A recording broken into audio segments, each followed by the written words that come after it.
Binisita namin ang ramen butcher dito sa Scout Tobias today.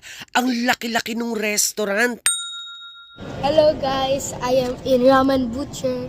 Bilang nanggaling na tayo sa Japan, medyo mataas talaga ang standard ko pagdating sa ramen. At habang iniintay namin ang order, iikutin muna natin ang restaurant na ito para naman makita nyo kung gaano kaganda ang ambience dito. Meron din silang private room kung gusto nyong solo lang ang kwarto at nagmamaganda kayo at feeling ninyo na mas mayaman kayo kaysa sa iba. Amazing din ang mga batong itong ginawang pader. Sa probinsya namin, panghilod lang yan kapag naliligo. Gusto ko din yung idea na meron silang totoong halaman sa gitna ng restaurant. Taray ng plants, naka-aircon.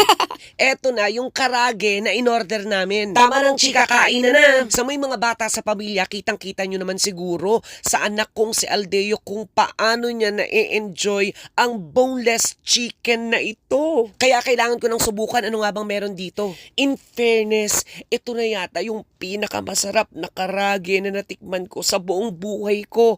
Promise, walang halong etchos. Masisira ang diet nyo dito. 10 out of 10 ang karage. Ito naman daw yung bestseller nilang ramen. Kaya syempre, hindi ko ito palalagpasin. Yung noodles para sa akin, 7 out of 10. Yung pork, 10 out of 10. Halos natutunaw sa bibig ko. At yung sabaw, 9 out of 10 siya sa akin. Actually, hindi ako mahilig sa gyoza pero try na rin namin. Nagulat na lang ako nung tikman ko siya. Mukhang dito lang talaga sa restaurant na ito kakain ako ng gyoza. 10 out of 10. Pati si mama, hindi na iwasang ubusin ng gyoza.